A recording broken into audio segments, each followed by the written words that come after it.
আমাদের গন্তব্য কর্ণাটকের সেই নন্দী মহারাজের যে মন্দির আর কি, ভোগানন্দেশ্বরা টেম্পল, সেটাই। তো তোমাদেরকে আমি কিন্তু আজকে সেখানে নিয়ে যাবো। আমরা বেরিয়ে গিয়েছি অলরেডি মানে ঘরের থেকে। তো পুরো বিষয়টা তোমাদেরকে এক্সপ্লোর করব। এটা 700 বছরের পুরনো কিন্তু এই মন্দিরটা। তো চলো এর সম্পর্কে পুরো তথ্যটা আমরা খুব সুন্দরভাবে জেনে নিই। তো এই জাস্ট গাড়ি থেকে নামলাম, আর এই দেখো আমরা এখন যাচ্ছি, আমরা এখন জাস্ট ঢুকবো।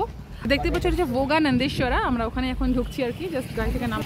এটাই হচ্ছে এই যে দেখতে পাচ্ছ ভোগানন্দেশ্বর মন্দির আর কি। এটা হচ্ছে একদম সামনের গেট, এটা হচ্ছে এন্ট্রি গেট, জাস্ট আমরা ঢুকছি। এখানে নন্দী মহারাজ সহ শিব এবং দুর্গা সহ আরও সমস্ত দেবদেবী কিন্তু মূর্তি রয়েছে। আর ভীষণ পুরনো, প্রায় 700 বছরের পুরনো এই মন্দির। আমি সকলকে রিকোয়েস্ট করব যারা ব্যাঙ্গালোরে আসছো বা যারা কর্ণাটকার মধ্যে রয়েছে তারা অবশ্যই, যারা দেখেছো তারা তো দেখেইছো, যারা দেখোনি তারা অবশ্যই গিয়ে দেখে এসো। আর আমি পুরোটা তোমাদেরকে দেখাবো, গর্ভগৃহ থেকে আরম্ভ করে কোথায় তোমরা কী করবে সম্পূর্ণটা। এই সামনে এখানে নন্দী মহারাজের মন্দির পড়বে। তো প্রথমে জুতোটা খুলে আসতে হবে, তারপরে কিন্তু এখানে ঢুকতে হবে। আমরা জুতো সমস্ত কিছু দেখো এখানে খুলে নিচ্ছি। এখানে জুতো রাখার জায়গা, এই সামনেখানে কিন্তু এখানে জুতোটা রাখতে হবে। আমরা এখন ভেতরে ঢুকছি, আর এইখানে রয়েছে তোমার হাত পা ধোয়ার জায়গা। তো হাত পা ধুয়ে এখানে ঢুকতে হবে। হাত পা ধোয়া হয়ে গিয়েছে কমপ্লিট, এবার ভেতরে ঢুকছি। ব্যাঙ্গালোর সিটি থেকে মাত্র 60 কিলোমিটার দূরে কিন্তু এই ভোগানন্দেশ্বরা টেম্পল। তোমরা যে কোনো চাইলে ক্যাব বুক করে, পার্সোনাল বাসে মানে বাস করে, পার্সোনাল ক্যাব করে, যে কোনো কিছু করে তোমরা কিন্তু এখানে আসতে পারো।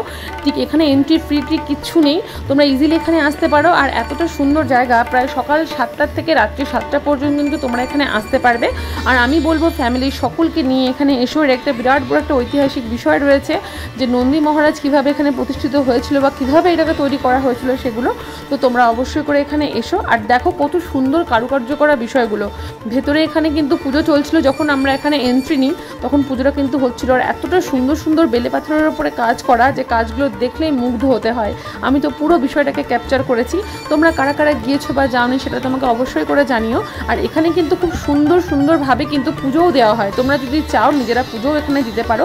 প্রথমেই তোমরা এখানে দেখতে পাচ্ছ এখানে গণপতি বাপ্পার ছবি, তারপরে এখানটায় রয়েছে দুর্গা মানে তোমার হচ্ছে ছবি। বাদবাকি আমরা আরও পুরো ফ্যামিলি সহ এখানে গিয়েছিলাম, আর পুরো দিনটা কিন্তু আমরা প্রচণ্ড মানে আনন্দ করে কাটিয়েছিলাম। আর এত সুন্দর সূক্ষ্ম হাতের কাজ, যেগুলো দেখতেই তোমাদের কিন্তু টাইম পেরিয়ে যাবে।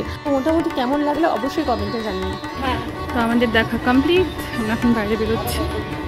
একটা ছোট্ট উইকেন্ড কাটানোর জন্য ভোগানন্দেশ্বরা টেম্পল কিন্তু খুব সুন্দর একটা জায়গা। এর সাথে কিন্তু পরবর্তী মানে ভিডিওতে তোমাদেরকে নিয়ে আরও অনেক কিছু এক্সপ্লোর করব, যেমন আদিযোগী, লাপাক্ষী টেম্পল এবং আরও অনেক কিছু, যেগুলো ব্যাঙ্গালোরের মধ্যে কিন্তু তোমরা ঘুরতে পারবে, স্টেটের মানে কর্ণাটকা স্টেটের মধ্যে সমস্ত কিছু।